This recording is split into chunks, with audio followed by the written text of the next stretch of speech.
So how much do you really need saved to have a proper retirement? Well, personal finance is just exactly that. It's personal. It's a different number, it's a different amount, it's a different thing for everyone. Like everyone's standard of living may be different and expectations, and it also depends on how much do I still owe versus someone who has all their debts paid and they're debt-free going into retirement, and maybe their kids live close by versus someone who has to make a lot of trips to another state. Maybe somebody enjoys travel, others like to do hobbies close to home. So it's very personal, but knowing what's going to work for you and having a plan, Dan, that's really what it's all about.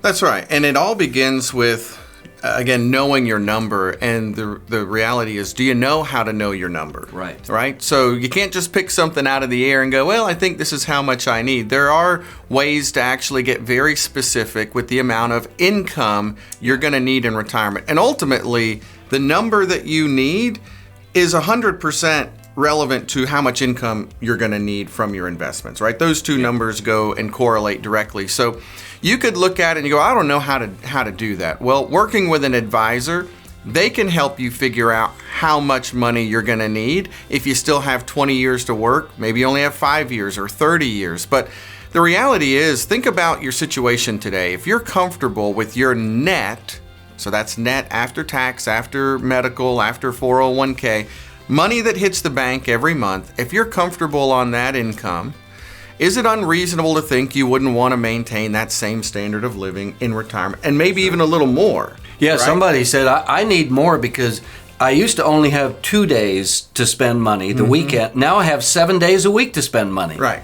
So if now the amount of money is good, you add a little more to it, you need to add inflation over the amount of years leading up to when you get to retirement. And there are great ways, calculators, to be able to determine that number.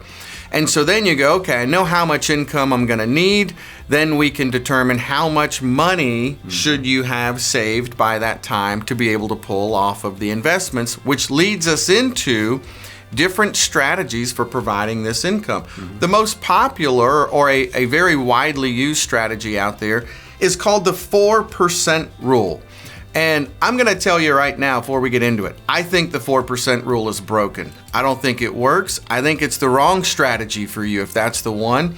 But Pete, give them a little bit of an example of what the 4% rule is, and then I want to share why I think that doesn't work today. Yeah, when it came into play, of course, the stock market was doing really well, the bond market was doing well, and what it was really all about is, let's say you have $1 million saved. 4% rule means 4% of that is $40,000 a year. As long as you keep your money all invested in stocks, mutual funds, or bonds, and you don't pull off any more than 4% each year, you'll never run out of money the rest of your life. However, if you look at sequence of returns and sequence of withdrawals, and if in the first few years, 2 or 3 years, you have some really bad years in the stock market, that blows up completely. That was tracking when the market was doing nothing but going up in double digits for years. And so in many cases, it does not work. You need a plan, but you don't need one that just worked 30 years ago. You need one that works today. So think about this, what you mentioned earlier. If 4% off $1 million is your number, $40,000, right? So I need $40,000 a year. That's the number, $40,000 a year. What happens if that million turns into $700,000 and then you're pulling money out of it, so you're down in the $600,000 range?